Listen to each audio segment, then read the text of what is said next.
Hello बच्चों बच्चों आप सभी का मेरे चैनल पर स्वागत है।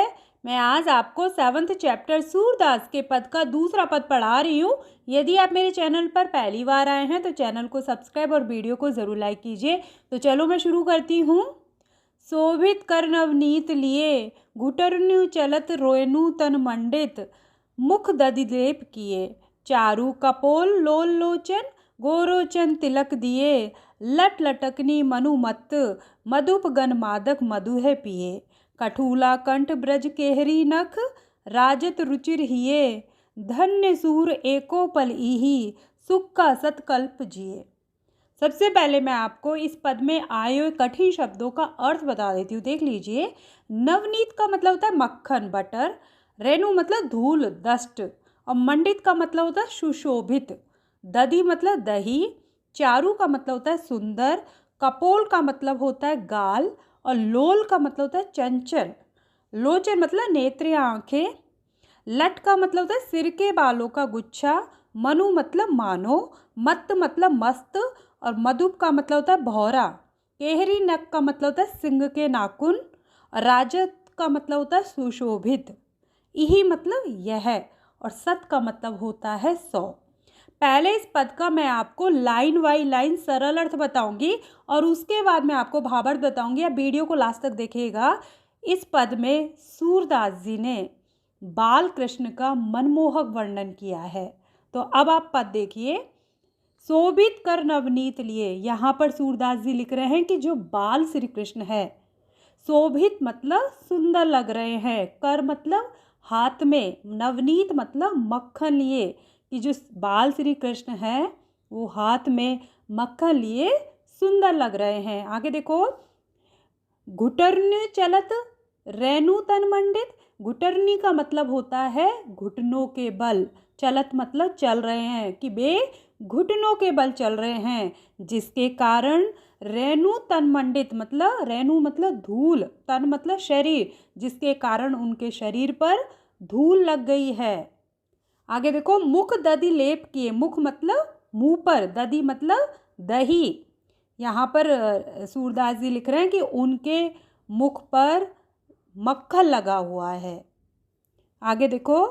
चारु कपोल, चारु का मतलब होता है सुंदर, और कपोल मतलब गाल, कि जो उनके गाल है वो बहुत सुंदर लग रहे हैं। लोल का मतलब है चंचल, और लोचन मतलब आँखें, और उनकी आँखें चंचल है। गोरोचन तिलक दिए, इसका मतलब है कि उनके माथे पर गोरोचन का तिलक लगा हुआ है। आगे देखो। लट लटकनी, लट का मतलब होता है बालों का गुच्छा, जो सिर पे जो बाल रहते हैं ना उनका गुच्छा, लटकनी यानी लटक रहा है, झूम रहा है। और आगे देखो। मनु का मतलब होता है मानो, मत का मतलब मस्त, कि ऐसा लग रहा है जैसे मानो, मधुप मतलब भौरा, कि जैसे भौरा मधु है पिए, यानी मधु पीकर मस्त हो गया है, मतवाला हो गया और वो झूम रहा है। आगे देखो। कठूला कंठ, कठूला बोलते हैं माला को, जो बच्चों को माला पहनाई जाती है, कंठ मतलब गले में। ब्रज केहरी नख, केहरी नख का मतलब होता है सिंह के नाखून। राजत मतलब सुशोभित, रुचिर मतलब सुंदर, और हिये का मतलब होता है हृदय या छाती पर, कि उनकी जो छाती है उस पर गले में जो माला है और सिंह नख है वो सुशोभित हो रहे हैं, जो उनकी सुंदरता को बढ़ा रहे हैं। आगे देखो। धन्य सूर एको पल ही, सुख का सतकल्प जिए, इसका मतलब है कि सूरदास जी कह रहे हैं कि जो बाल कृष्ण की ऐसी जो छवि है उसके देखने का जो सुख है वो एक पल के लिए भी मिल जाए तो जीवन धन्य हो जाए, फिर 100 कल्प तक जीने का कोई मतलब नहीं है। अब इसका भावार्थ देख लीजिए।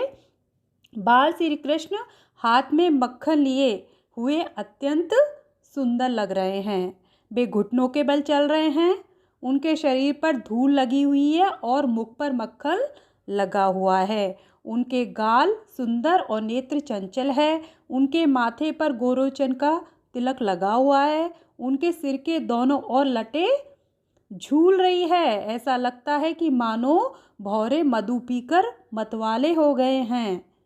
गले में पहनी हुई माला और सिंह नख हृदय पर सुशोभित हो रहे हैं। सूरदास जी कहते हैं कि बाल कृष्ण की इस छवि को देखने का सुख एक पल के लिए भी मिल जाए तो भी जीवन धन्य हो जाए, फिर 100 कल्प तक जीने का कोई अर्थ नहीं है। आशा करती हूँ बच्चों कि आपको ये पद समझ में आ गया होगा। धन्यवाद।